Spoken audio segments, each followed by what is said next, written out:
What's going on, everybody? Hey, Monty here with another AVA interview today. And man, it's been a while since I've done like an actual just solo AVA interview, but I'm excited to do them again because we're bringing them back in a whole different style, kind of like adding things to what we used to do and just enhancing it even more. So I'm super excited to get these going again. And man, it's been a while. So you guys already know how this goes though. So we're going to get right into it. Today we're here with Dee the artist, Dee the writer, Dee the writer. Facts. What's going on, dog? How you doing, man? First things first, it's been a minute, bro. Yes, it has. How you been, brother? You been all right? Yeah, man, I've been good, man. I've been chilling, just, relaxing, working on music, man. That's probably about it.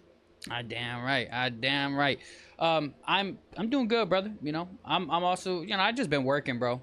I've been working a lot, fucking moving and grooving, you feel me? Man, that's all we can do, man. Exactly. That's all we we can do. Moving and grooving and stay out the way. Damn right. So you were telling me you have an album on the way, you feel me? So we're definitely going to be talking about that today. We actually just shot in-studio performance that we're going to be showing you guys later on. Today, we're going to be listening to some songs. We're just going to really dig into the depths, man, and really get to know my boy D over here and then talk about his album, you know what I'm saying? So first things first, let's get it rocking like this, just give me an outline of who Dee the Writer is. All right, well, Dee the Writer is this guy that is, how can I say it?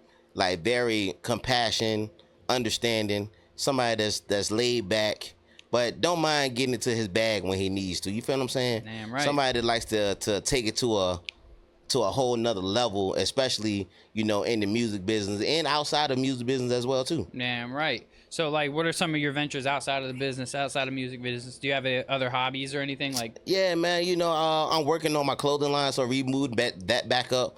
That's called Action Camera Entertainment. Okay. So short standards for Ace. Okay. We started selling ladies track suits. You feel what I'm saying?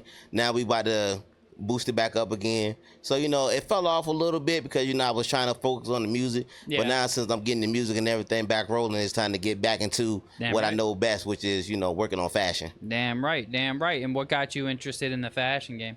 Man, it was just going around because a lot of people don't know this, man, but my sister is like a heavy drawer. Like, she loves artists. And even my older sister like that too, like does that too, down to even my uncle, man. Yeah. Like those three right there, man, they are heavy with the pencil and drawing. So one day they were just drawing up something, they just drawing, and I'm looking, I'm like, yo, I like that right there. So after that, talking with people, and they're like, man, ladies' clothes is like, the best seller out here. So then I just went on like Alibaba, and I was looking, I'm like, man, I want to sit out here and like name my company something after this. So that's how that transpired. Yeah, that's all you got to do too, and that's a gem right there, man. Alibaba, if you haven't heard of that joint, it's just pretty much like a mass production. They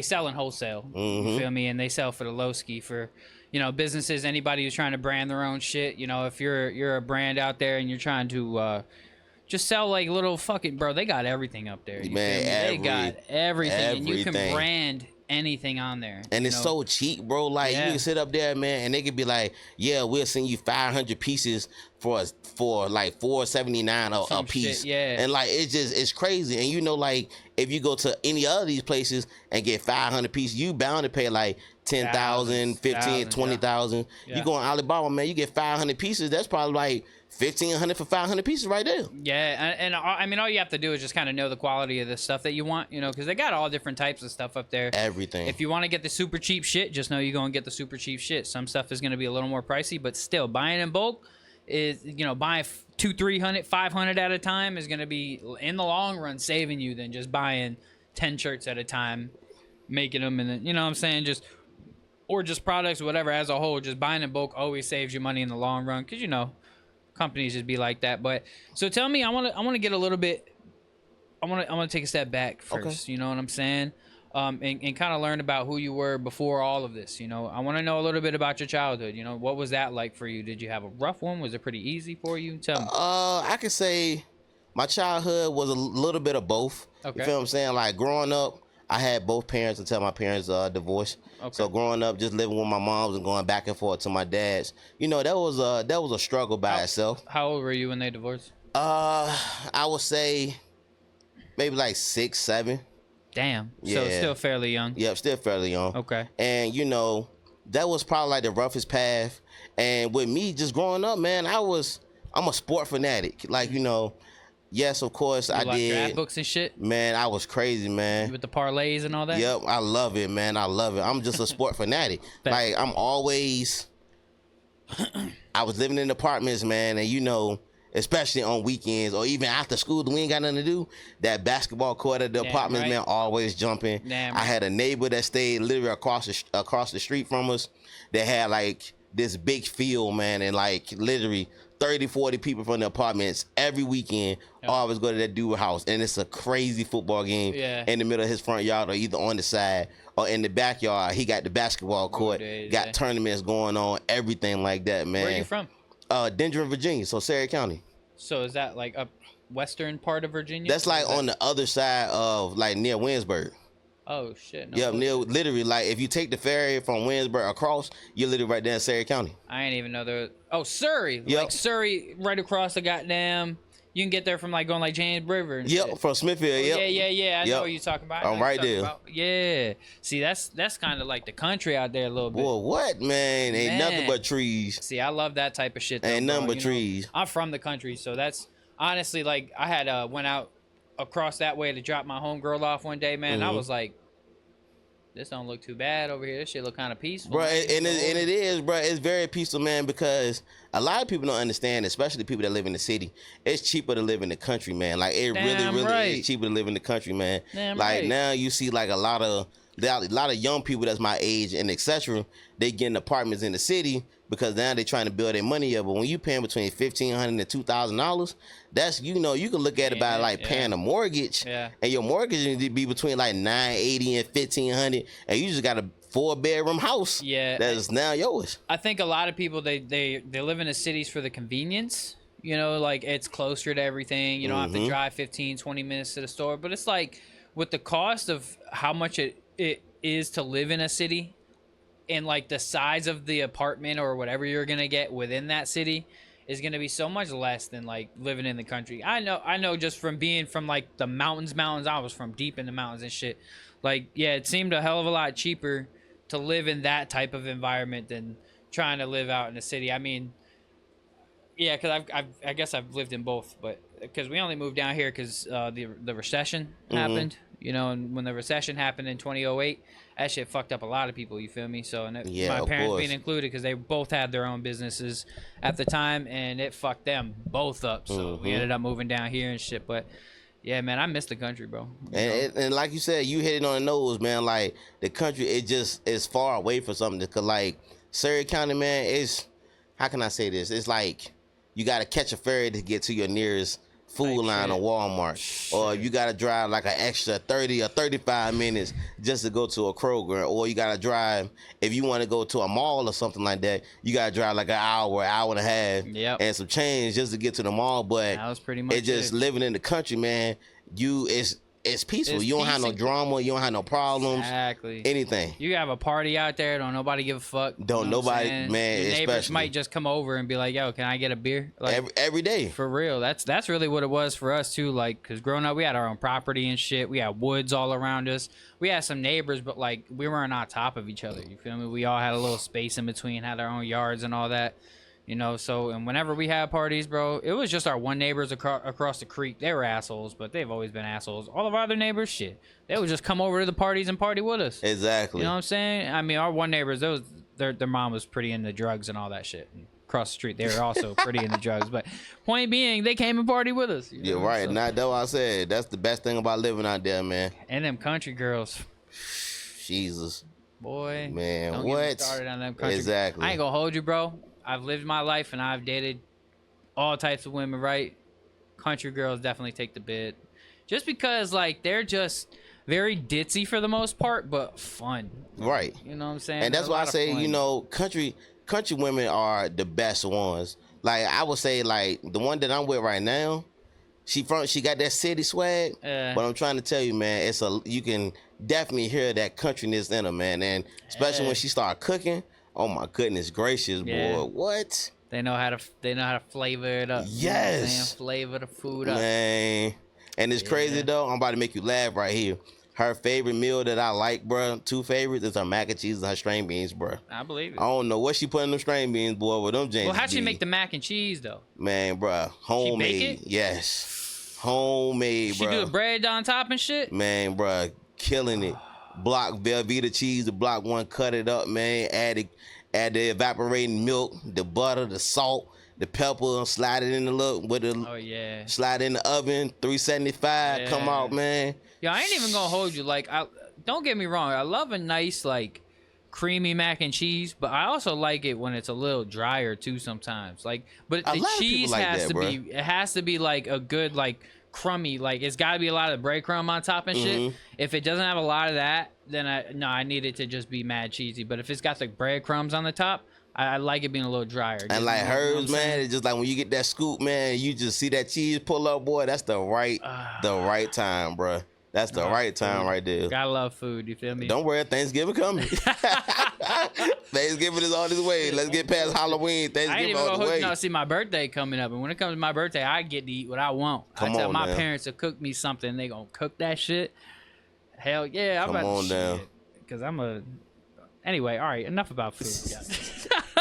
So, tell me, you said your parents had had split up when you were about 6 or 7. How did that affect you personally? Like, did that like really change like your attitude a lot? Did you start acting out more, or you want to know? Like, really, I started acting out more, and me personally, man, I was always getting into a lot of trouble. I was always staying in areas that I did not supposed to, and really, the biggest effect on my life was when I lost both of my grandparents. Because both of my grandparents, they had much more of me than anybody else did. You feel what I'm saying? Like, every phone calls, every other weekends, I'm always with them. Yeah. But then when I get them phone calls and saying that, you know, my grandfather passed this time, then my grandmother passed, that really took a toll on me, man. Like, yeah, for sure. I fell myself into a black hole. I literally, like, when I say I fell myself into a black hole, man, I lost everything. Yeah. I lost everything, man. And when I lost everything, man, I ain't had nobody in my corner. I ain't had nobody to depend on. It was just all about me. I was literally at the deepest area of my life. And the only way I could have pulled myself out was just because of me. Well, what did you do to pull yourself out, and how long did it take you? Man, it took me a while, man, because I just literally kept on fucking up. And it wasn't me, like, trying to wake up and be like, yeah, today is a perfect day to fuck up. I didn't want to do that. I always wanted to try to wake up and try to be the best me, but I always try to be the best me by fucking up. And that really caused issues and problems in my inner circle with families and friends, because I'm trying to do the right thing, but when I'm trying to do the right thing, I'm also doing the wrong thing in the midst of trying to do the right thing. No, I can definitely relate to that. Do you feel like, was it like a lack of attention, or? It wasn't a lack of attention. It was trying to be, I'm gonna say it like this. It was trying to be somebody that I knew I should not have tried to be. I should have just been myself the whole entire time, instead of trying to be somebody, or instead of trying to fit in. Because see, me in high school, man, I always wanted to fit in. I understand that.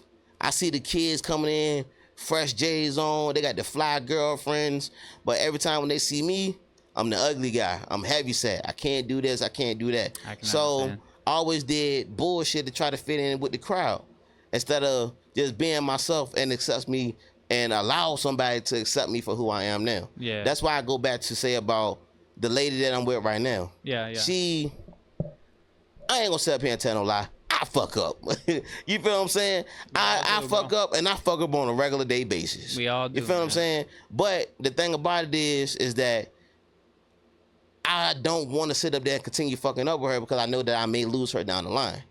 Now, don't get me wrong. Do I feel some type of way sometimes about certain situations? Yeah, I do. Do I feel some type of ways about her having male friends? Of course I do. But the thing about it is that I understand that every single day I come home to her every single day. She told me and gave me her word that she would never in life do anything to hurt me. And see, that's another thing with me, man. Throughout my 30 years, I have been hurt so much. I have been used by ladies. I can agree. I have done every single thing outside of here, man. Like, everything. And it takes a strong woman like the one I'm with right now It really does. to come in my life to make a change. It does. Because like I said, back from what I just said earlier, to back it up, I never, ever wanted to wake up and just fuck up the whole day. I never ever wanted to do that. Never woke up and chose violence? Yeah, I never wanted to do that, man. I always just wanted to wake up and be peaceful. Nice. But it's just like when I get in my car and hanging around the wrong crowd, which caused me to fuck up. Yeah. Like I can, and it's crazy, man, because when I was younger, I can get up out my bed, man, take a shower, and get in my whip, and I can go to this little area down there in Wakefield. I can come home, man, my grandma calling. Yeah, they said you was down there doing this and doing that. Like, daggone. Like, I can't even make a move without y'all knowing, but I understand that what they was trying to do when I was younger, they was trying to keep me out of predicaments where I wind up in prison. Yeah. And that's what a parent has to do, for real, you know? Because especially when a parent sees you, like, fucking up and, like, they know you're fucking up, you know, you're not going to like it a lot of the times as a kid. You're, I hated my parents for this and that.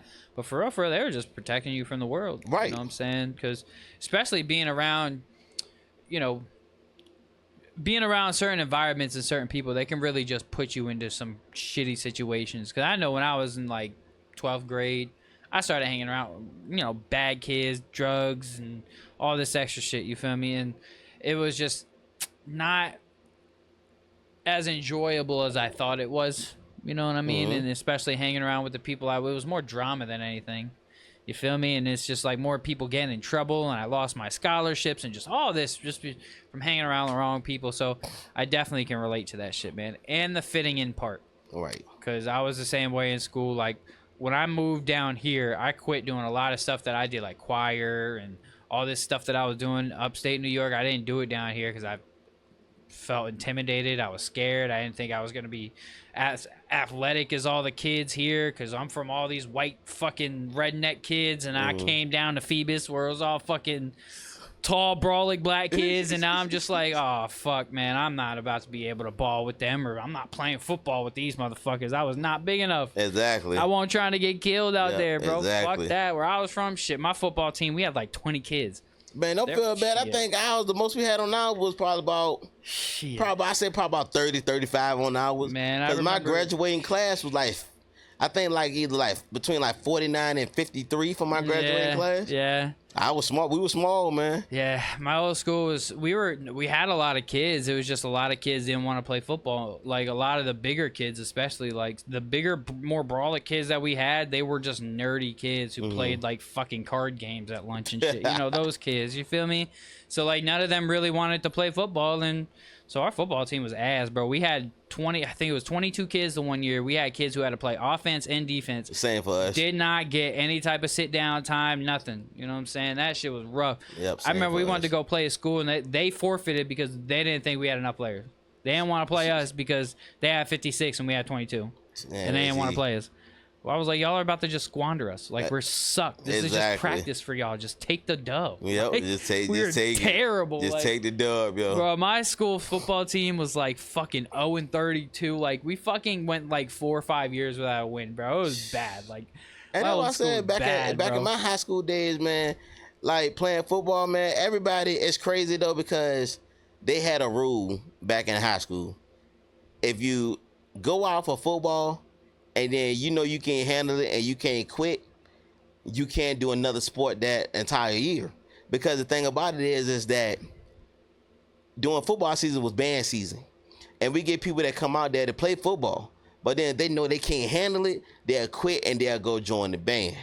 And then we get people out there that wanted to play that playing football, and then the only thing that they talk about is literally, yo, basketball season coming up, basketball season, instead of locking in on what we trying to accomplish as a unit. It just, everybody's mindset was not there at that moment. I ain't even gonna lie, bro. When I played football, and like, cause I played middle school, and then I think I played my freshman year, I did not take that shit serious at all. Like the entire time I played football, it was just a joke to me, and I barely played anyway, so I wasn't ever really that good. You know, I was never like fucking a phenomenal player. I played defense, I played corner, I had like a couple stops, a couple tackles, and like an almost interception in my career, and that was about it. So I was not that good, but it was basketball season, and when baseball season came around, I never played baseball for the school because I didn't like any of the kids on the baseball team. They were all the fucking pricks. I didn't like any of those kids, so I didn't play for the school. I always played for like my little rec league, you know, town rec league and all that shit. And same with basketball. I played a couple of years on the modified and then the JV team, and the coaches just were dicks. And I hated never playing in school, but like whenever I would go to the rec league, I was like the star player on my team. Like, I was the only one who would score average 26 points a game because I was like, everybody sucked. But, like, still, I was good enough to at least average 26 points a game. That's still fucking solid. Yeah, that is solid. You know what I mean? That's literally the majority of our buckets. You know what I mean? That's better like, than solid, man. Every game, it was just dropping every game. But I was just like I said, all the kids were fucking. There was like 4 or 5 of us who were actually good in the entire league. Everybody else was trash, so. But, I mean, it was fun, though. It's all we really played for. It was fun. We just, you know, it was organized basketball for fun. So. And that's how it is about Surrey County, man. Like, we won state back in the day, like, I think 98, 99. Yeah. And, you know, well, way back, man. We won it way back. And after that, man, we fell off. And Surrey County literally became nothing but a basketball town. You feel what I'm saying? It was nothing but basketball. I mean, like, we win state. And females and males and females, and it's just like, you know, it was all been about hooping.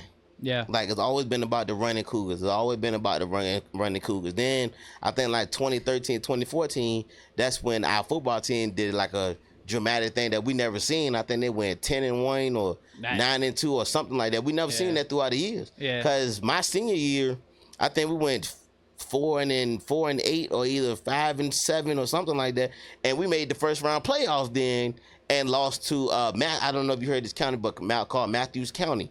We lost to Matthews County. That's also over there somewhere. Yep, all the way over there. I think I remember seeing that on the map. Yep, and we lost against Matthews County, man. And I remember that last game. You know, I remember the coach told our coach we had literally probably about 5 more minutes. We could have won that. We could have beat. That was the number 1 team in the state in our division that like in our group league that year in single A. And if we only needed 5 more minutes, because I remember that game like it was yesterday. We had all the momentum at the end in that fourth quarter. If we would have had 2 to 5 more minutes, man, we definitely would have beat that number 1 seed that year. Most definitely. How that shit be, bro. Yeah, I never really cared about our football team. My school was like a track and field, and soccer. I think our girls' soccer program was like always good, and our girls' track and field was always good, and our boys' golf team was always good. That was it. Basketball, terrible. Baseball was decent. Like, they weren't bad, but they weren't that good either. Football, absolutely terrible. Volleyball, they were decent. Also not very bad, but not very good either. Wrestling, we had a couple really good wrestlers made all states. That was really it. I don't remember too much. I think they're out the door. All right, I'll ask you another question while you answer. I'll go let them in because it's locked. Man, so tell me a little bit more about like your life in high school, like, because you said you were really just trying to fit in. So like, when you were able to fit in, you were just playing the sports, like, what was your life like? Like, were you getting good grades? Did you slip? Because I know you were dealing with, you know, the family stuff. You know, how much did that really affect like your high school career? Well, man, in high school, man, I think the biggest thing was that I would say, to me, I did not slip that bad. Like, in high school, I did not like English class. I did not like English, man. Especially British literature. I can't stand doing British literature. And we had one of those, man, that I could not stand doing. Like, my grades was definitely solid, but like I said earlier, with me trying to fit in, man, I was just literally doing stuff, man. Like, people used to pick on me every single day. Like, I was always that kid that just try to fit in just to try to make friends, because throughout my years, I literally only had, I would say, one or two true friends. Yeah. And that's still till today. Till today, I still have my one true friend that I had since rec football league. Yeah. That I would never in life, and I would call him my brother. Yeah. He has literally got that solidified stamp as my brother. Yeah. Now, don't get me wrong. Do we have any situations that we go through in life with me and him? Of course we do. Who doesn't? Yeah, brothers. We have that situation all the time. But throughout of our rec league, elementary, middle school, and high school, and now since we have grown up to be men, we have always stayed connected. It don't matter if he lives 3, 6, 9, even 12 hours away. Gotcha. That's always gonna be my homie. Then back in school, man, like I said, it was just always trying to do stuff to fit in. Yeah. And when I'm doing stuff to try to fit in, it's leading me to the office. Yeah. Now I'm getting suspended, or I'm in school suspension and can't be in school. Now I'm up here in a little room with just a door and a desk doing nothing but classwork from 8:15 or 8:20 till 3:05, 3:10, 3:15 or whenever time. And now here comes sports. I'm playing baseball, I can't play a game in baseball, or I may gotta run extra doing football practice, or I may gotta sit out a quarter because now the stupid and the fucked up mistake I just did in high school and class that day has went to the principal. Yep. Now the principal just went to one of the coaches to let them know what's going on. Yep. Now I have to deal with discipline outside of that. Yep. And that's a rough situation. Because I was a little bit of a class clown too, so I can kind of relate a little bit. But trying to have to fit in is a tough thing to do. Because I know I did that when I came down here, man. I tried to fit in and just kind of be whoever I felt like they wanted me to be, type of thing, and that takes a toll. Do you feel like that took a toll on you? Yeah. To have to do that, like, especially, do you feel like in the process of you trying to figure out who you were to these people, did you kind of feel like you lost yourself in a way? I did, man, because the thing about it is I'm a nice guy. I got a good heart, man. If I see somebody struggling, I would give them my last dime, man. Mm-hmm. If I see somebody that ain't got no clothes on, of course I may wear a 3X or a 4X. I won't give them my hoodie, my shirt, whatever I got on my body. Yeah. I won't give them that, man. And I feel like me being as kind-hearted, sweet, and always the one that everybody like to take advantage of, man, that really made me soft in a certain type of way. Like, people really took advantage of me because who I was growing up. Yes, I was raised right, man. I'm raised in the church. Yeah. I didn't have a 2-parent household like some people do because my parents got split. Yep. But if it wasn't for just my grandparents and leaning on them and learning from them, I would not be who I am today. Because like I said back earlier, when I hit rock bottom, man, all of my family members took their hands off of me. I didn't have no help from nobody. Yeah. Like, no mama was there, no dad was there, no grandmama, no grandpa, no uncle. It was just me. So I had to look in the mirror and tell myself, do I want to be better for me, or do I want to continue to fuck up to where I'm going to be either 6 feet deep or doing 25 to 30 years in jail, or we're doing something stupid? Yeah. A lot of times it's not even worth it, man. Like, a lot of the dumb stuff that I feel like I've done in my life, which is not even worth doing. I feel like we're not going to know until we know, though. Until we do something stupid. Like when I got my DUI last year, you don't really think about anything until it happens to you. Because, for me, I was like, I'll never get this. I'm not that type of person. Shit, boy, was I wrong. Anything can happen to anybody at any time. It just depends on the choices you make, and if you make the right choices, shit, and it seems like you have through time decided, you know what, I want to make the right choices. What was really like that changing moment for you that was like, all right, I really got to stop fucking up? Man, I would say when I lost my car. Yeah. When I lost my car, man, like, that really made me realize, like, yo, I cannot continue to depend on nobody else to help me make a car payment. Right. Man, I was in somebody's home one day, man, and I woke up and looked out and I saw my car gone. And when I saw my car dip, and when I remember what I had to, like, I was so responsible, man. And then see with me, man, I went from job to job to job to job because I never could find a job that works for me.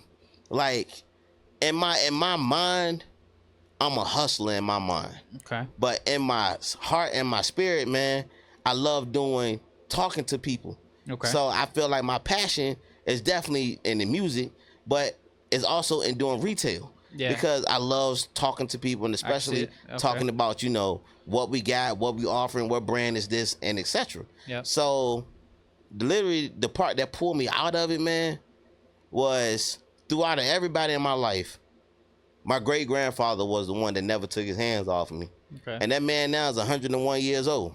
Wow. And all the time where I used to just fuck up, he would be the first person to know. Right. But he don't say anything. Right. Like everybody else says something, but when I'm around, he don't say anything. And then one time I was taking him to the bank, and I remember when he told me, he said, you have to make a choice. It's either you want to do better or continue to be in who the way you are. And as soon as he said that right there, man, I had that, and then losing my car, I had to figure out which step did I want. Damn right. Yeah, bro. Life's all about choices, you know. Every day we're making thousands of choices, man. It's up to you. Really, everything in life is all up to you, and it's all up to the choices that you make. You feel me? And so I'm glad that you were able to transition into, you know, becoming a better version of yourself, and, you know, kind of mature. You know, because again, we all do stupid shit when we're younger, but some people grow out of it and some people don't. You know, I still know people who are in their 30s still doing the dumbass stupid shit I was doing when I was 16, 17, but grew out of. You know what I'm saying? But everybody also doesn't live until they're older. You know, some people wait until they're older to start doing dumb shit, and then, you know, I don't know. Everybody's different, but point being, so right after high school, right after you got through all of that, where were you at this point? Were you in college? Did you go to college? Did you say fuck college? Where were you at? I did a few years at doing. I went to Richard Bland. Okay. Then I did a couple years there, and then after that, man, it was just like, you know, I went on to start trying to live a street life that I did not supposed to live, like running down behind people, you know, trying to sell drugs once again, just to try to make stuff, because like I said earlier, when I was in high school and in middle school, I always wanted what they wanted. You feel what I'm saying? Yeah. Like, I'm walking around here with Shacks or Shacks on my feet, or unnamed brands, and or a Dollar General cell phone, man.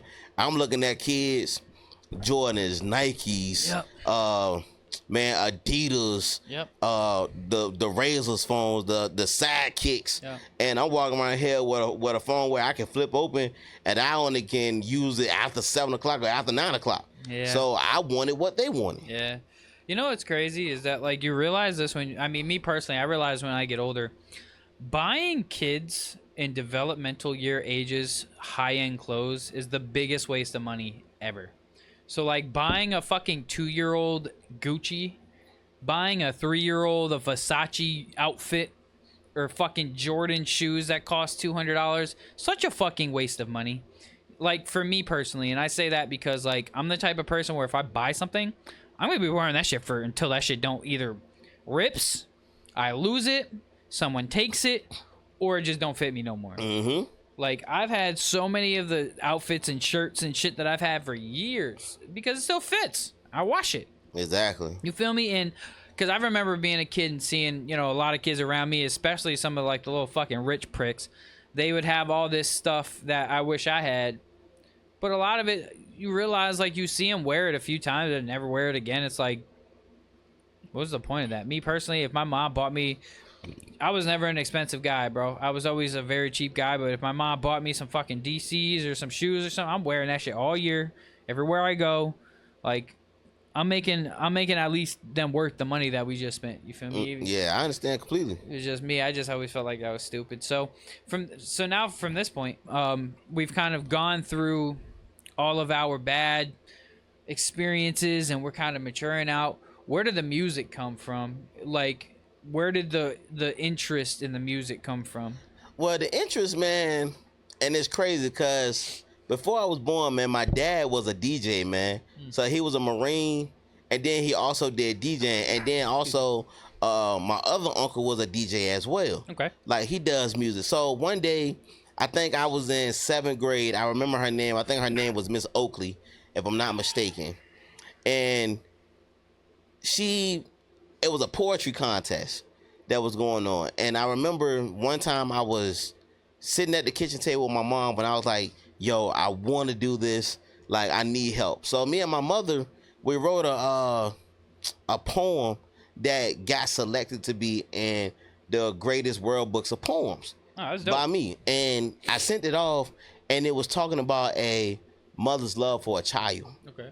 And that's how I started with that. And then my father being a DJ. So then when I was younger, when I used to go see my pops every other weekend, my dad used to have a mixing board and the DJ equipment on his computer. So he always wanted me to be outside to figure out, like, hey, I need you to see if you can work on this car or work on this bike or put stuff together. That's not who I am. I didn't want to do that. Yeah. So I'm in the house either playing the Xbox 360 that he had for me, or I'm on his laptop just funneling around with the mixing board and everything. That's how I got into doing, then listening to old school music and everything. But that's how I literally started getting into my music area. Yeah.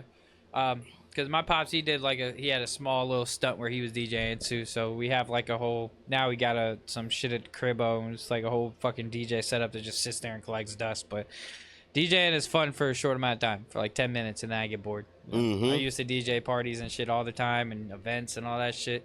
Man, that shit was just tiring. I ain't gonna lie. I hate doing bars and clubs, but anyway, point being. So what we're gonna do now, while we transition over into talking about this album, we're actually gonna go ahead and play one of your songs just to kind of get us going to transition here. I gotta remember which one we said. Well, I have them numbered on which one we're gonna play here. Yes, sir. The first one that we're gonna be talking about is "My Apologies." Now, tell me a little bit about this song. Well, man, the "My Apologies" jank is with my homegirl. Her name is Mystique, but her first name is Maya, and then my other guy, his name is Brandon Christian. Okay. So my guy Brandon, he did the beat and also did the hook on it as well. Dope. The "My Apologies" is basically, give you a little summary of it. So it's about a relationship that just went left, and the guy, he made a mistake. But what he is doing is he is trying to apologize to his lady. Okay. But his lady, she's done. She don't want to hear it. She's been trying to have your back, support you, and do whatever. And now you just went up here and did a mistake. And now you're trying to explain to her that you're sorry, that you won't never do it again, and she do not want to hear it. She don't want to hear that shit. Nope. Cause fuck that. She don't. We don't need no men. No, she do not. She do not want to hear it, man. I mean, sometimes we just fuck up too bad. You feel me? And then I want to give you another thing too before you play it. Okay. It's crazy though, cause the artist that's on here, you're not gonna believe who her brother is. Her brother is Marcus Black from Love and Hip Hop. Marcus Black. I mean, I don't really watch Love and Hip Hop, but a lot of people do. So that's dope. Yeah, and if you ever look at it or just even look the name up on Google, her brother is Marcus Black. Yeah, no, that's fire. I mean, it's got to be pretty cool. Like I said, Love and Hip Hop's a big show. Yes. I don't personally watch it because I'm not really into like reality, that type of shit personally. But it is a pretty big show, so that's pretty cool. Most definitely. All right, let's check this out, man. Let's hear it.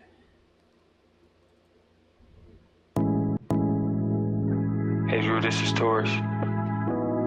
You know, since we've met, I've constantly found myself apologizing for my actions. But before you, I never had to apologize.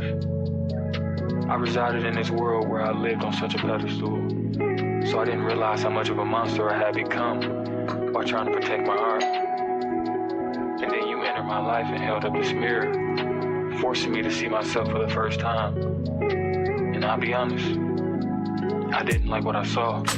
You know I caught you lying again, and now I'm done trying to pretend. Can't make you see the worth in me. You're dying too much, don't you see? Now I just want you to leave. I said I'd always stay true to you, and that I'd always be there. But now I lost my faith in you. Can't have your cake and eat it too. Could've just told me the truth. Been a while now. I know that you've been mad, but I wanna see you now. Baby, please just listen to my sorry ass apology. My sorry ass apology. Baby, I know that I'm blocked. That's why I showed up. I know you're tempted to close the door, but before, hear my sorry ass apology. I'm I'm trying to tell you that I'm sorry. My sorry ass apology. Killing me to know I was betrayed. You only do what's beneficial to you. I see we wasn't on the same page, and now there's nothing left for me to do.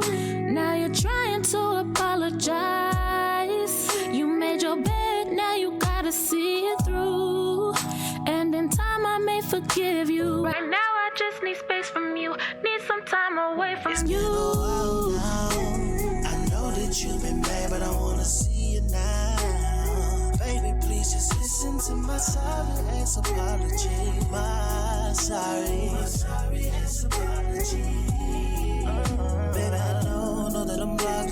That's why I showed up. I know you're tempted to close the door, but before, hear my sorry ass apology. I'm trying to tell you that I'm sorry. My sorry ass apology. It's been a while now. I know that you've been mad, but I wanna see you now. Baby, please just listen to my sorry ass apology. My sorry ass.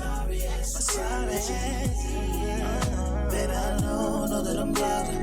That's why I showed up. I know you're tempted to close the door, but before, hear my sorry ass apology. I'm trying to tell you that I'm sorry. My sorry ass apology. Yes, sir, man. I gotta say that song right there was a pretty solid record, man. I like the singing on that shit. I like the girls singing on that shit. I like, honestly, the whole structure of the record. So before we even started it, you told me the entire story of it, you know, what the song was.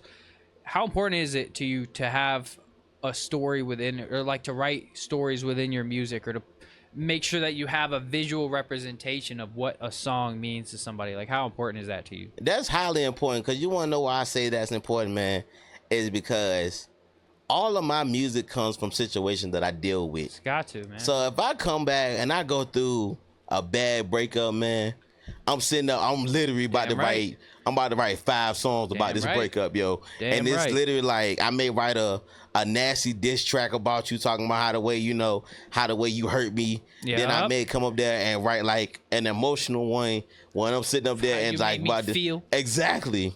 Like about the saying I miss you. Then I may write another one about you telling me I'm not doing this, or you telling other people that I'm doing this, but you know behind the curtains I'm paying everything, but you talking about I ain't shit over here to your homegirls, but I'm the reason why you got a roof on your head and your car payment is paid, you got groceries and etc. So that's what basically all my music and stuff will come from. Man, that shit. It's because relatable music for me is like the most important music in my life personally, is music that I can listen to and I can be like, I can relate to this in some way, shape, or form, you know, because I feel like why I can't listen to a lot of trap and drill and stuff. I just don't relate, you know. I don't relate to a lot of that lifestyle. I don't relate to trying to thinking it's cool to kill people and to do drugs and to be drug addicts and all that shit. I just don't think it's cool. So music that just has a story in it is just always what I've been into. Now, if it's harder rap music but it's telling a story, I'm into it. I don't know if you ever heard of Immortal Technique before. Yes. A lot of people haven't, you feel me? But if you've heard his music, he's got some dark ass fucking music. He really do. But the reason why I was put onto him is because he had a story about I can't remember what that shit was called, but I think it was about his mom or some shit, or like some lady who was just fucking terrible. I don't remember. Set him up or some shit. I don't remember the song. I gotta look it up. Point being is, it was a whole story. The entire song was just a story, and all of his music was pretty much just stories. And I fuck with that shit. Mm-hmm. Didn't really care for the style of the music, but it's what's being said in the songs. Now, if I am just wowed the whole time, and I'm just like, yeah, there's a wild fucking story, I'm interested. I'm in it. Exactly. And then that's the thing with me, man. I would listen to hip hop, bro, but I am 90% R&B, man. Yeah. And when I say 90%, I'm old school R&B, like Jodeci, Drew Hill, Sir Charles Jones, Omar Cunningham, Michael Jackson, man. Like that old school Chris Brown back when that old school Chris Brown. Like, yeah, bro. I'm back, and especially these new edition songs when they talk about one of the ones, the Boys to Men one that they did, like especially can't forget about Boys to Men. I love music like that because some of their songs, man, they have meanings to it. Not like, just that, like all that was real natural raw talent. Like there wasn't auto-tune and shit back then. No. They had some voice modulation effects, but they weren't like what we have today. Like today's voice modulation effects can make terrible singers sound great. You feel me? And you're right. And singers back then, you can hear the imperfections in everybody's voices, like in music from like especially like the 80s. I don't know if y'all agree with this or not, but in the 80s, none of them motherfuckers could sing, but they sounded good. No, I'm not gonna say none. The R&B singers, the ones who were really singing, they could sing. But I'm talking about the ones who were making like the club singing music. You know, like fucking, damn, I can't think of nothing. But a lot of that beatbox music and shit like that, anything that has singing in it, a lot of that shit was fucking, like TKO, I think. Yep. Terrible singer. Absolutely fucking terrible. But the music was fire, though. I love his music. I love his music. My lady loved one of TK Soul's music, man. Loved one of the songs, man. I can't remember what it was, but she plays... Like Bobby Womack, like man, I'm trying to tell you, Bobby Womack. I understand that sometimes Bobby Womack couldn't sing, but it's certain songs and certain qualities that made him sound crazy. That's what it is. It's the perfect imperfections, man. It's just like the shit, like these people's, I don't know, just music back then. Because I've been heavy, super heavy on classic 50s and 60s. Like I'm talking like Dean Martin, Frank Sinatra. Etta James. I'm talking about fucking Louis Armstrong. I'm talking about all these types of people. I've been listening to so much of that lately because it just was way different back then than it is now. And music back then was real composition music. It was shit that was like, it took bands to make, like Motown artists. I'm talking like Stevie Wonder. I'm talking just... Bro, the Supremes. I'm talking like there's all of that. You know what I'm saying? Early Jacksons. You know, I'm talking like, bro, Marvin Gaye. Like I'm talking like, bro, all of these people just had such raw, disgusting talent that just nobody has today. Like that's a lie. Actually, I see a lot of very, very talented people out in the world today. But you know, just back then, just how music production was just way different than how it is now. Nowadays, we got computers that can pretty much do everything for us. Back then, they have none of that shit. They had all the hardware. They had to make sure their hardware was set right. And then they had their fucking tapes and all that shit, bro. It was just way different back then. But anyway, so back to the album. So that song, tell me a little about like the entire album itself. What is the whole topic of it? Well, the title is called Emotionally Unstable. Okay. So that is the title. The title is called Emotionally Unstable. The reason why it's called Emotionally Unstable is because people go through stuff in life. If it's a bad break, like I said earlier, a bad breakup, a divorce, a family member being lost, can't pay bills, or etc., you are emotionally unstable. Like now, you're just over here panicking because you don't know what to do. Right. Like you don't know what to do. Yeah. You don't know if you just ate your last meal. You don't know if this rent got to be paid tomorrow. You just emotionally unstable. You just don't know what to do. Because life is full of fucking bullshit. Let me tell you. Yeah, I feel like that's probably one of the most relatable topics that could be said right now, especially in the world that we live in. I feel like the world is full of just emotionally unstable people who try to tell other people how to be unstable. And you're absolutely right. You know, 1,000%. Social media has just become a platform for everybody to speak their minds and their thoughts on how they feel like life should be lived. And then you have a lot of other people who just sit there and they're like, you know what, I agree with you. You know, I'm going to change my entire perspective and live my life the way that person said that they live theirs. And now this is my thought process just because they see something. They're like, oh, I like this. Instead of thinking about something for themselves, you know?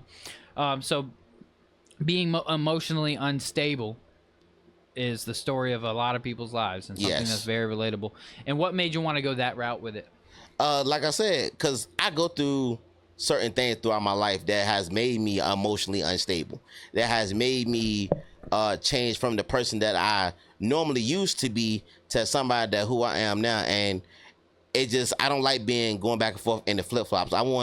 If I'm going to be the person that I am right now, then I want to be the person right now. I don't want to be the person I am now. Then something just happened. Now my mind is wandering.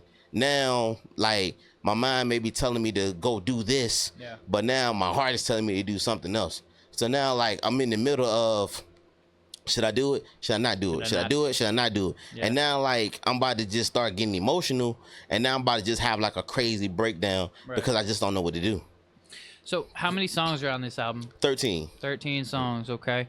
And what's the story? Tell me, like, do you have it written out, or did you kind of just put a lot of songs about being emotionally unstable and then put them in a project? No, it goes in an order. So it starts with the intro, which the intro, it talks about all the artists and the engineers and producers that's on this album. Big shout out to everybody. Yeah, shout out to everybody. Then the second song on there is called An Emotionally Unstable Poem by this artist named Letitia Monique. Okay. And then after that, she talks literally about, in her poem, about how life is just emotionally unstable. So tell me, is this album, is it a collaboration of multiple artists? Yes. So you're just executive producer of this motherfucker. Mm-hmm. I like that. I respect that. Okay. I think it's 7 artists on this album. Okay. So not all the songs are going to be strictly you. Yep, not all the songs are strictly me. Respect. Okay.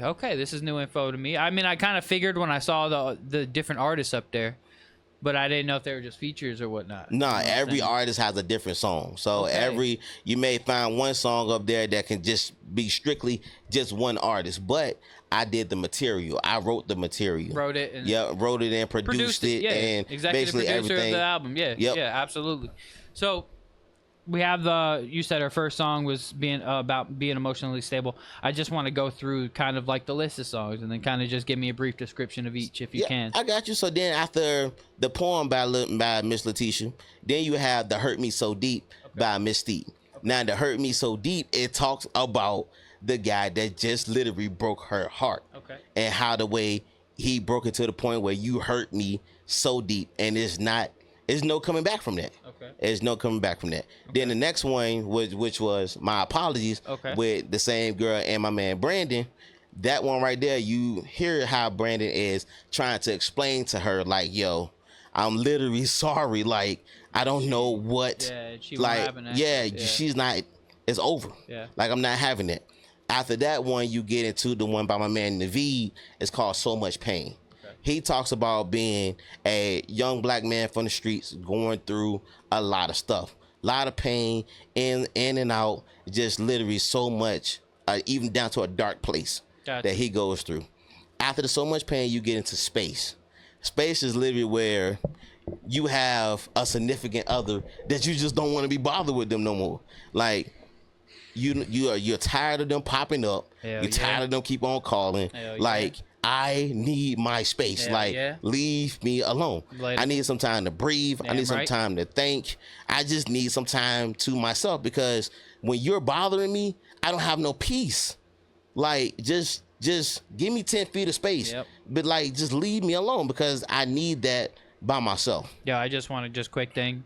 If somebody says, if you're in a relationship and your partner says that you are not their peace, you have failed. Yes. You have fucking failed. I just want to put that out there. Continue. And now when we get into after Space, you get into I Need You. So now I Need You is that's the next one you about to play. Now I Need You is sung by 2 13-year-old kids. Okay. The 2 13-year-old kids, they are now 14 now. Right. But that song was sung by 2 13-year-old kids. And it was written by me and produced by me. That one now, it talks about how much the young lady, I need you. I miss you. I've been talking to you. Like, you know, I feel like this right now, this new era of my life is where I want to be. So now, the next one is Don't Even Trip. Hold up. Talk to me. We going to get into the song first, because now that we're going through the list here, that was the next one we were going to play anyway. So now we're going to check it out real quick. Talk to him. Let's hear it out. Let's check it out. Hello. No one is available to take your call at this time. Please leave a message after the tone. I know every time you and me fussing or arguing with you, it makes you and I both feel a certain type of way.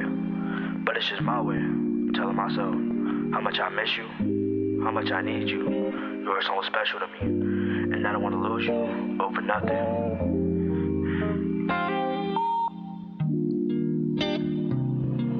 You're everything to me, makes it hard to breathe. I want you to see that I love you, baby. You're everything to me, makes it hard to breathe. I want you to see that I need you, baby. The love I have for you, it still hurts me too. Shout out to Keisha Ford. So Shout out to Anthony. What's up, guys? Trying to figure out what to do. Cause I need you, boo. God knows I do. She said, Derek, you looking good, babe. Thank you, boo. Thank you, boo. Where our love is true. You're everything to me. Makes it hard to breathe. I want you to see that I love you, baby. You're everything to me. Makes it hard to breathe. I want you to see that I need you, baby. I just want you to trust me, believe me, and love me. I know it's hard for you to do any of that right now because of my actions, but I just want to let you know that I'm just scared to do everything right. I just don't accept this type of energy that I'm receiving. But you know what? I'm ready to accept it all.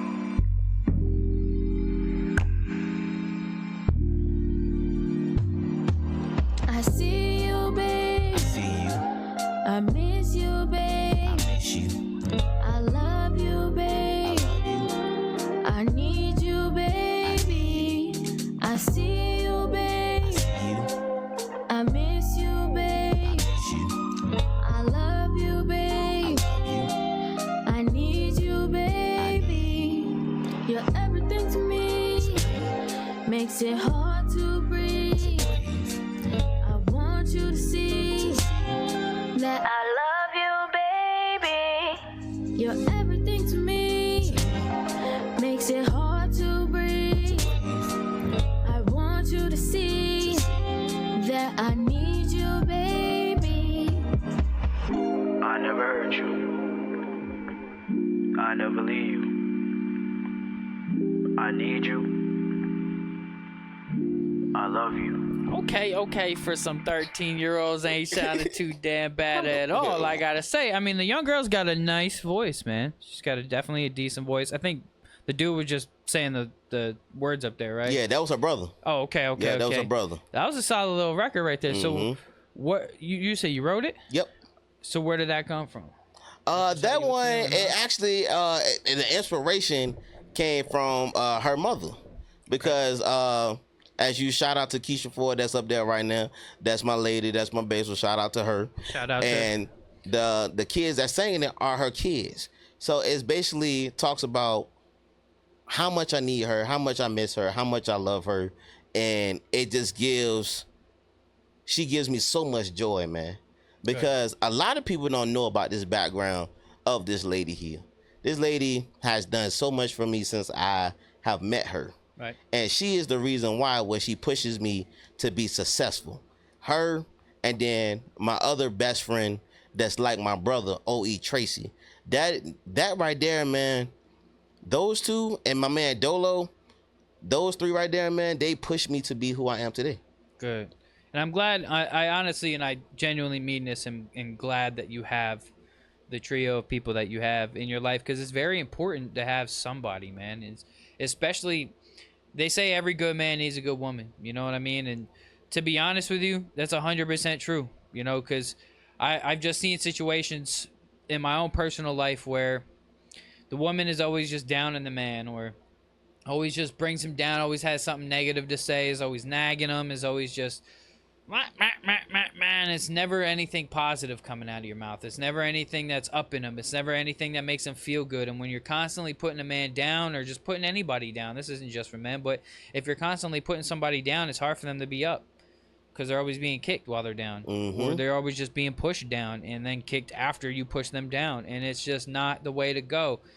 if somebody's going through something in their life, man, it's important to be there for them. It's important to talk to them. It's important to like up them or try to motivate them instead of put them down. Like if they have a bad habit, instead of bringing them down about that bad habit, try to motivate them to break the habit. You know, it's just very important, you know, that you have these people in your life that help keep you up and not bring you down, you know. Right. And so I'm glad that you're saying that you have these different elements, because it's important, bro. Exactly. You know, it's very, very important to have your best friend, to have your solid girl, well, at least a couple friends, you know, and then your solid female and your solid best friends. Those are just two very, very important things to have. You know what I'm saying? Mm-hmm. I agree. Especially in a strugglesome world where, you know, there's a lot of people who just got bad mindsets, bro, and are into shit for the wrong reasons. You know what I'm saying? So I'm glad to hear that, bro. Most you know definitely. And I appreciate I hope for the best in the longevity. You know what I'm saying, for you and your peoples, bro.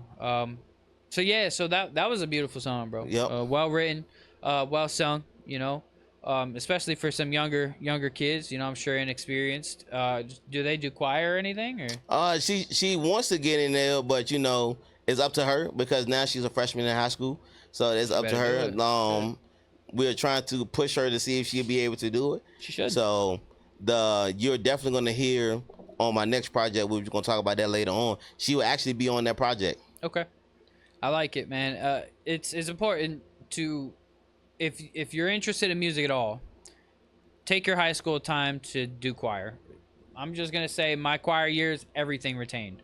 I retained everything from choir, and I use it now. I ain't retained shit else from high school, but all the shit I learned in choir, I did, and I use it now. You know? And it's crazy though for me, man. I didn't take choir in high school. I took choir during elementary school years. So and we had to in elementary. Yep, in elementary school. And you want to know what's crazy though, man? My choir teacher and choir director was my cousin. Wow. Yeah, was our cousin in family on my mother and my grandmother's side. Well, ain't that a blessing or a curse? One of the two. Both. Both, yeah, maybe. Both. Yeah, shout out to Dr. Wild. She was my choir teacher, and Miss Jones and Miss Hangstenberg were my middle school, and then Miss Dr. Wild was my high school. I want to say I learned a hell of a lot more from Dr. Wild than Miss Hangstenberg and Miss Jones. Although they were great, and they're the reasons why I even started, because Ms. Jones heard me sing one day in like music class, because there was music class and there was choir class, you know what I'm saying? But she heard me singing in music class one day, and she was like, "You actually can sing." And then I sang, I auditioned, you know, just so they could see where they were gonna put me or whatever, and they were like, "You actually sing really good," and put me in the front. I was like, "What?" So yeah, I was hyped about that shit. But yeah, choir days. All right, so. What was the next song that was after that? The next one is the Don't Even Trip one. So with the Don't Even Trip, that one talks about a struggling woman. And it's me telling that woman, like, yo, don't trip. Like, keep your head up, stay focused. Right. Like, keep your mind where you want it to be. Right. Because right now, you know, if you lose focus, you may lose sight on everything that you done work hard for. Right. So basically, it just talks about a woman having too much going on and she's losing focus. So look, boo, don't trip. Just stay focused, stay positive, stay motivated. And I promise you, if you stay all those things, everything that you're working forward to, you will accomplish that. Man, when I tell you that relates to my personal life so heavily right now, to something that just happened yesterday and today, that shit is hitting right on the point where, I was telling her, hey, look, shit happens, people make mistakes, but just stay positive. Keep looking forward. Let's stop looking back. Let's look forward. Let's just keep positive thoughts and, stay focused. Because as long as you stay focused, hell yeah. So that one hits right on. Damn, he hitting right on with these motherfuckers right now. You know what I'm saying? So what's the next song? The next one, man, is called Falling Freestyle. That one is by my best friend, my brother, O.E. Tracy. Okay. That one right there, man, it literally talks about everything that he been through in his lifetime. How the way he went to jail, how the way his mama sometimes was ashamed of the stuff he did. Literally, it talks about everything that he been through in life. Yeah. Okay. And then just who he came to be right now, man. It literally talks about that whole thing. The whole story. Yep, the whole story. From everything that he been through, all the trouble, to who he is now. So now I see that we're getting into the different elements of what causes, you to be unstable mentally, you know, and I can understand now. Okay, continue. The next one we got, man, is called Leave Me Alone. And Leave Me Alone, it has me on there. It has another artist by the name of Lee Banger, and then also Breezy J. So that's the one that, you know, you get shout out to. Breezy J. That's my dog. Definitely shout out. And definitely shout out to you. Dog. Most definitely. Hell yeah, most I love definitely. Breezy, man. She cool man, that one right there, man, I'm going to tell you right now, out of the whole album, that is my number one, man. Yeah? That is my number one. That is the third song that we're going to get into. Because that one right there, man, it literally talks about everything from track 1 all the way to the last one. Gotcha. About how the way, especially Breezy J, how the way her mother wasn't there for her. It talks about the way my man Lee Banger talks about how the way when he lost his grandmother. How long ago you did this song? That's the one you did for me. Okay. Yeah, that's the one. It then. Yeah, that's the one you did for me. Yeah, I came and recorded that not too long ago. Yep, that's the one you did. And then I was like, okay. Yep, and he talks about how the way, you know, he lost his grandmother and he has not shed a tear since he lost everything, man. And literally, once we play that, man, I promise you, yo, that is my favorite one off of this album, dog. Well, we ain't even gonna waste no more time. Shit, let's check it out. Now I'm ready to hear it again, cause it was a few weeks ago we did this. Yeah, a few weeks ago, man. On the crib, my mama come home. She say, "Baby Ray, what you doing?" I said, "Mama, I'm waiting for my daddy." Yeah, I remember now. Yep. She said, "Baby Ray, your daddy ain't coming." I said, "Mama, somebody said daddy in town and he coming to get me for Christmas." She said, "Baby Ray, your daddy ain't coming." I got pain on my mind and in my chest. I only have 30 seconds left to hold my breath. It's best to leave me alone before my time gone. It's best to leave me alone before my time gone. I got pain on my mind and in my chest. I only have 30 seconds left to hold my breath. It's best to leave me alone before my time gone. It's best to leave me alone before my time gone. You say in my cup, can't be thinking about my past years. Granny died, probably was the last time that I cried tears. Thinking about my family, so my struggle got my mind weird. Can't be trusting folks, I can tell they get that line. See, I done lost a lot of hope, got me coping with my damn self. Praying on these demons, talk to God, cause ain't nobody else. Every day I'm juggling, getting money, keep me in my zone. Feeling like a MJ, I tell them just leave me alone. Blowing up my phone like, where you at, where you been? Get that for my children, cause they know daddy get it in. Trying to make it home where there's bands to be made. When I'm in my zone, I'm counting up this cash to escape. I got pain on my mind and in my chest. I only have 30 seconds left to hold my breath. It's best to leave me alone before my time gone. It's best to leave me alone before my time gone. I got pain on my mind and in my chest. I only have 30 seconds left to hold my breath. It's best to leave me alone before my time gone. It's best to leave me alone before my time gone. Once was a girl in PJs and fuzzy socks. She had a favorite blanket made of polka dots. Ain't one for nothing in the world but a bowl of frosted flakes. Take her to Mickey D's and that'll make her day. Her mama worked 3 jobs, so she was in the hands of others. Mother focus was a man, so she neglected being a mother. Let the world raise a child, so you know how that go. Went from living middle class to piss poor broke. Babysitters got expensive, so she leaves her with a dude. Old Brooklyn nigga with about 2 pairs of shoes, and he would push mama around, take the bottle, beat her down. Baby girl yelling stop, but he ain't care that she around. I got pain on my mind and in my chest. I only have 30 seconds left to hold my breath. It's best to leave me alone before my time gone. It's best to leave me alone before my time gone. I got pain on my mind and in my chest. I only have 30 seconds left to hold my breath. It's best to leave me alone before my time gone. It's best to leave me alone before my time gone. I got pain on my mind and in my chest. I only have 30 seconds left to hold my breath. It's best to leave me alone before my time gone. It's best to leave me alone before my time gone. Got pain on my mind and in my chest. I only have 30 seconds left to hold my breath. It's best to leave me alone before my time gone. It's best to leave me alone before my time gone. Because nobody knows what I'm dealing with. The greatest pain a man will ever go through in his life is the disconnection of a father. When you know he lived. Yes, sir, man. That shit was a pretty solid song, bro. I ain't even gonna hold you. Yeah, I remember Brizzy coming in and she did that joint a few weeks ago.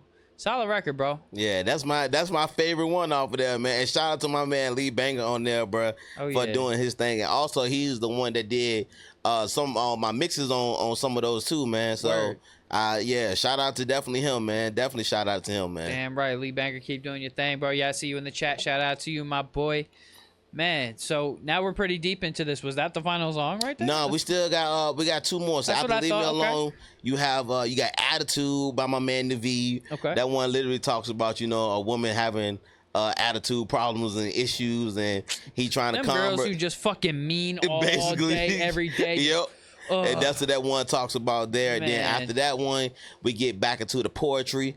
We got one called Vulnerability by Miss Letitia Monique as well. Okay. That one talks about, how vulnerable she is, how vulnerable Lady is as well, to end that off. Then after that, we got the outro, literally thanking everybody for listening. Definitely shouting out all of the producers, the engineers. Yeah. It's definitely all the artists once again. And then, giving a quote at the end to just let everybody know, if you need somebody to lean on, call on, cry on, just know there's always somebody there in your corner, man, to Damn protect right. you and listen and always be there for you whenever you need them the most, man. Damn right. So tell me, how long has it taken you to complete this whole album? Man, to be honest with you, man, it took me probably about 2 months, 2.5 months maybe. Okay. Because I have everything already written down, and it was just like, I was working at Dillard's at the time, man, and my girl Maya, my homegirl Maya, man, we always play around, and I have my AirPod in, I put on Pandora, and I just listen to the Drew Hill station. So I was listening to it, and then next thing you know, when one of the songs came on, I was singing, she started singing it. So she was like, write me a song. So I just went on my lunch break and found a beat and started writing into it. But I've been working on this song ever since I did the Kids song. So I did the Kids song, I Need You, way back. I mean, a while back. But I always thought about putting, and the guy that engineered that, he told me, he was like, yo, you got talent, you need to put an album together. So after that, once you start putting the album together, started thinking about it, and I'm like, yo, Emotionally Unstable do sound all right. So I went on Facebook, man, put in I need a couple artists, need some poets. I had some people hit me up, man, and then after that, it just went smooth sailing. That's a solid little thing, man. What made you go the route of looking for different artists instead of just trying to do all the songs like just you?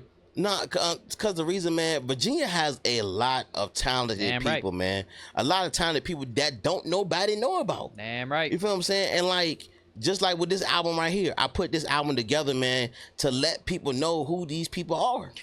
Man, but here's the thing, though, is a lot of the people, they're not known because they ain't doing shit. They'll make a song and then don't do nothing with it. Not going out to perform. They're not making content to promote it.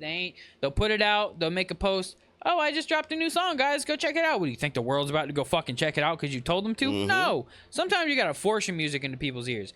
And by doing that, you put up advertising, you make videos, you make content so that they scroll past it. They're going to hear it. It's going to be forced into their ears. And if they keep hearing it, yeah, it might annoy them, but it's not going to annoy everybody who keeps hearing it. Some people are going to hear it once or twice. That maybe they might be, this is stupid. But then they hear it again for that third time. They're like, hold up. All right, this ain't as stupid as I thought it was. Exactly. Feel me? It's just constantly, it's being annoying, honestly. You got to kind of be annoying a little bit if you really want to put yourself out, especially with y'all female singers. I'm fucking sick of y'all, most of y'all. So much motherfucking talent out here, and y'all I don't care if you got kids or not. Bitch, if you could sing, sing. Right, exactly. Fuck. Bring your kids to the studio. I don't care. Exactly. All you got to do is, hey, I got to bring my kids. All right, it's going to be smoke-free in there. And you know what I'm saying? It's going to be clean. It's going to be good for your kids to sit their ass down while you get to work. Yep. I don't mind sitting there and entertaining them while you work. Then you want to know what's crazy, man? Before me and my sister had our differences, my sister, man, and my mother, bro, has voices like crazy. Yeah. But they never used it. Like, my mother, when she go to church, man, blows the church off the roof. When my sister is in the house before me and her, had our differences, can blow the house off the property. And they will not use it.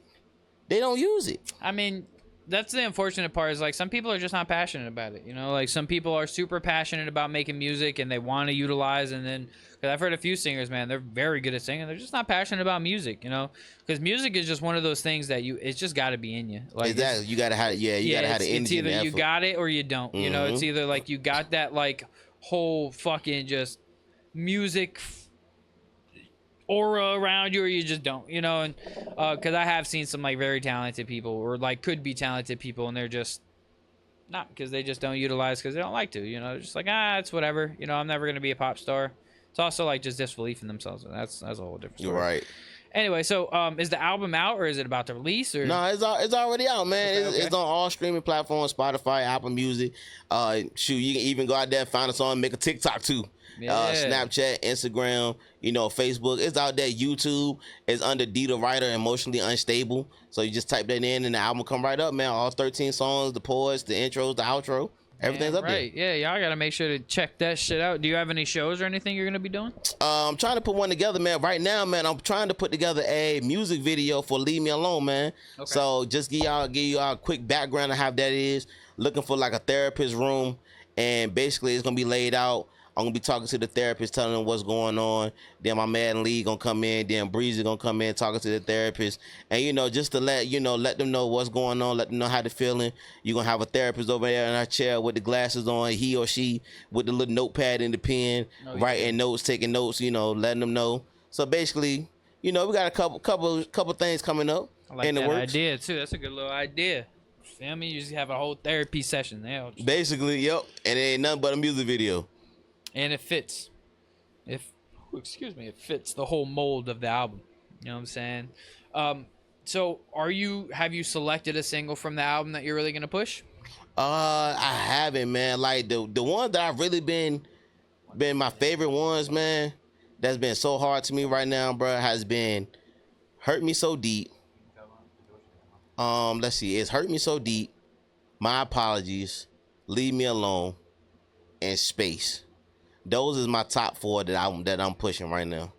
Cause definitely, like I said, with Space, man, Space is literally my joint, my jam there. So that would be your one that you would select. That's your top favorite, Space? That wouldn't be my favorite. Like I said, Leave Me Alone would be my definitely my favorite. So what is if you had to choose one to push, which one is it gonna definitely be? Oh man. He said definitely wasn't even sure. I won't. Cause see, that's the thing. Oh man. Oh my goodness, yo. If I had to push one, dog, it would be My Apologies. Okay. Respect. And then if I had to pick 2, Leave Me Alone would be after that one. But it would definitely be My Apologies, man. Respect. Cause you put me on the spot with that one there, man. Because it's important, man. Like I know, you know, making albums is always important to us, you know, as artists, but it's always got to be the one off the album that we push, you know, because you can't ever push a full album to a playlist, or you can't push a full album to a radio station or to a TV show or to anything. It's one song you get to push at a time, you know. So we always have to keep in mind, what is that one song? You know, if we have this whole album, great. We have to push one song off of that album, though, because what'll happen is that one song starts blowing up, then the rest of your album will start getting streams, because people, you know, now they're interested. Once they hear that one song, they're like, oh shit, no, hold up, let me hear some more from this. Let me hear some more. Now, all right, shit, we already have a whole album out, cool. You know, and now you get to feed them. You feel me? So it's always important to just think about that one. And so what's next for you? Next one, I got a Christmas album coming out, man. It's called No Place Like Home, man. My God. Yep. So I got that coming out, man. I got a No Place Like Home coming out, and then I have one for the ladies, which is Valentine's Day. I got that one coming out right there. Okay. Then after Valentine's Day, man, I'm coming out with a summertime mix on Valentine's in the summertime. So I got the next project. Working. Yeah, just working, man. So yeah, that's the next one. The next one is gonna be No Place Like Home, man. The Christmas album. All I'm saying is on that Christmas album, you better have there's no place like home for the holidays. I got something for you. I'm trying to hear some of that classic music up there. I don't want to hear no drums, no banging, no hip hop. I want to hear nothing but classic music. Man, I got something for you. I got something in the bag for you. I got something in the bag for you with that Christmas album, man. And it's just like, you know, give you a little background about that one. No Place Like Home Christmas album, man, is literally no place like home. Like, you feel what I'm saying? That is a fact. Like, it's no place, nobody rather than family. Family, to me, is always number one. Yeah. You feel what I'm saying? Yeah. And I love my family to death. Don't get me wrong.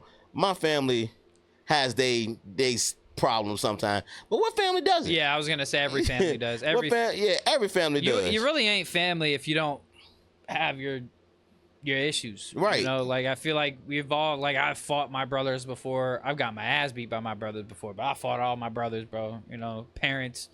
I mean, I haven't fought my parents, but you know, I've got my ass beat by them. Most definitely, like my parents, man, they have their situations. Like especially me and my lady and our family, man, we have our problems. Like it's no place like home, man. So that's what I'm like every day. And like I tell you, I'm telling everybody else that's looking at this right now. Every day, man, I pray when I walk out my door. Yeah. Because I always want to make sure that I make it home every single day. Damn right. Because you don't know what can happen. Damn you can right. walk out your door, man, and somebody can come right to your window and just blow your brains out and just call it a day. Damn motherfucker. And right. it just like, even when I get off work, man, I pray to make it home safely because there's no place like home, man. There's no place like the people that's in your home, man. They bring you joy every day. Damn every right. single day. I mean, there really isn't no place like home, bro. I mean, you're definitely not lying about that shit, bro. And I like that. I mean, I like that you're gonna be doing a whole Christmas album scenario because not too many people are doing it, you know. But I better hear some fucking like Christmas jams, bro. Like it better not be no like you make one song about Christmas and everything else ain't got shit to do with it. No, never that. It's the holidays. I'm here with the family. Thanksgiving, Hanukkah, fucking Christmas. Man, I got like, and it's gonna be like a 7 or 8 album song that's gonna be right there. So I just started already writing them already. Now they got all the beats and stuff down to them. Solid. So it's gonna be probably about 7, 8. I done already written 4 already. I got probably about 2 more to write. Then, you know, shout out to Letitia because she gonna be up there too. She gonna throw, you know, 2 poems in there too. Yeah. We got a No Place Like a Home poem, and then she gonna do another one. So that's gonna be in there too. Then definitely gonna reach out to my man Lee, and then have Breezy probably hop on them, and then definitely the two kids that we just played, I Need You, they definitely gonna be up there as well too. Keep them rocking. Damn right, man. Keep them in the studio, bro. You know what I'm saying? Hopefully they'll have a good, bright future if they stay in it and stay at it. They had some good sounds, man. Everybody that you showed, all the singers and shit up there, they all sounded good, honestly. So kudos to that, bro. So tell me a little bit about this. We're going to be showing you guys their live performance video he just did earlier today. Tell me a little bit about this song. Now, like I said, from earlier, the Don't Even Trip is literally about a woman going through something. Right. And she needs motivation. Like she may this have... This one was on the album too, right? Yes. Okay, yep. okay. This one, I think, is track 7 on the album, if I'm not mistaken. But this one literally talks about how the way a woman's going through something. Right. She got a lot on her shoulders. She may have an exam or something like that. But like I said earlier, don't trip. If you continue to trip out, if you continue to have problems, you're going to fail in life. Damn Do not right. trip. You got to find something that motivates you, keep you happy, keep you right. pushing. Because if you lose all of that, then you just gonna fall flat. So don't trip. Somebody's there to help you out. Somebody's there to make sure that you good, boo. Damn right. All right, so we're gonna check out this performance video right here. Don't even trip. What am I doing? What are you doing? I don't believe you, girl. I thought we had something real. Here I am, singing stupid love songs about you and thinking about you all the time, writing your name on every book I own. So don't even trip, cause we all know that you that. Don't let it ruin your day, fuck what they say, and look at them square in the face, and tell them that you're great, and you're way past fake. Cause I put them in their place, time to rebuild and tell them all how you feel. So don't even trip, baby, keep your head up, cause everyone is so messed up, can't even get love from no one. Damn, it's so fucked up. So don't even trip, baby, need a hug. So what you crying for? DMONEY is all you need, so what you waiting for? Girl, take my hand about to start up this master plan. With you on the left and me on the right, everything fits just right. Just make sure you follow me, girl, cause you about to see what the good Lord has in store and show the world what you've been praying for. So don't even trip, baby, keep your head up, cause everyone is so messed up, can't even get love from no one. Damn, it's so fucked up. So don't even trip, baby, need a hug. So what you crying for? DMONEY is all you need, so what you waiting for? Ain't nobody else like you for me, okay? You understand? What? I love you, and I want you to be with me. Alright? Oh, you do? Yes, I love you. so don't even trip. Baby, keep your head up, cause everyone is so messed up. Can't even get love from no one. Damn, it's so fucked up, so don't even trip. Baby, need a hug, so what you crying for? DMONEY is all you need, so what you waiting for? One kiss on your cheek, another on your neck, girl, cause you know I'm the best. Rollin' with the top down, music blasting, cause you know I'm compassionate. So no backtracking, girl, just ask me, are you really gonna ride for me? Flip the world upside down, round to where only you and I can see. So don't even trip, baby, keep your head up, cause everyone is so messed up. Can't even get love from no one. Damn, it's so fucked up, so don't even trip. Baby, need a hug, so what you crying for? DMONEY is all you need, so what you waiting for? Come on. Gina, no, man. You don't get it. This is childish, Gina. That's how you want to leave me, right? I'm a man, Gina. I'm a being all right. This is childish. I want you. I don't even know why you're still here. Step. So don't even trip, baby, keep your head up, cause everyone is so messed up. Can't even get love from no one. Damn, it's so fucked up, so don't even trip. Baby, need a hug, so what you crying for? DMONEY is all you need, so what you waiting for? So don't even trip, baby, keep your head up, cause everyone is so messed up. Can't even get love from no one. Damn, it's so fucked up, so don't even trip. Baby, need a hug, so what you crying for? DMONEY is all you need, so what you waiting for?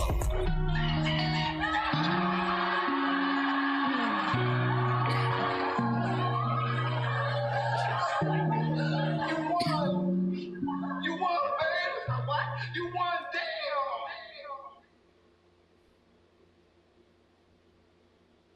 Transition.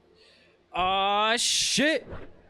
Hey, yo, so this was the first time that I did one of the in-studio videos. This was something that we were going to revamp the AVA and do a whole different thing with something else with. But I thought it came out pretty damn good. I ain't even it did, yo. It did for your first time doing it, bro. That came out all right. It was pretty cool, bro. That came out all right, damn. You know what I'm saying? I think we got a little something with that, Yeah, that came out all right right there, man. Yeah, man. So we are here at the end of the show. Bro, this has been a pleasure to talk to you. Honestly, I feel like I've been able to relate to a lot of shit that you were saying, and a lot of like growing up and trying to fit in and just how, you know, fucking being played and shit, all the shit that we've been through, and a lot. It seems like we've been through a lot of the same shit. So I've been able to really just kind of sit here and relate on a whole nother level, bro, and I've enjoyed it. You know what I'm saying? I appreciate you for having me, man. Tell everybody where to find you, all your socials and all. Like, man, you can go, if you're on Facebook, man, type in Derek Epps on Facebook, man. If you're on Snapchat, follow me at DreamChaser171. If you're on Instagram, man, Dee The Writer _23242. You know, and I'll follow you right back. Like I said, Emotionally Unstable album is out right now, all streaming platforms. And then you guys gonna be looking for No Place Like Home, man, come Christmas time. Damn right, bro. You guys definitely should go check out this whole entire album. I mean, even just the few songs that we heard today, these were all songs from the album. And it gives you a good glimpse of what you guys are going to hear on it. And to be honest, I feel like just hearing what I heard today is probably going to be an all-around pretty solid project. You feel me? Shit, bro. I appreciate you sliding through, coming and talking and kicking it with me for a little bit, man. And shit, best of luck to the album. I hope it all does well for you. You feel me? I can't wait to hear this fucking There's Nothing Like Home type shit. Hey, I'm trying to tell you, bro. You the first person, man. I might got to call you to get you on to one of them like this. I better hear all that shit. Yeah, you definitely gonna hear it though, man. It's definitely gonna be like this one right here, man. This is just the beginning. Like I said, the No Place Like Home, man. You definitely gonna love that one right there, man. That's gonna be something right there where you can sit up there and play on Christmas Eve in front of the fireplace, man, and just relax until midnight come, bro. Yeah, that's the vibes, baby. So, well, for everybody who is watching, stay tuned. At 8:30, we have A Chill It's Just a Podcast coming on here pretty soon. This has been AVA interview series with my boy Dee The Writer. And again, I appreciate you sliding through, bro. Hey, most definitely, dog. Yes, sir. Until an hour from now.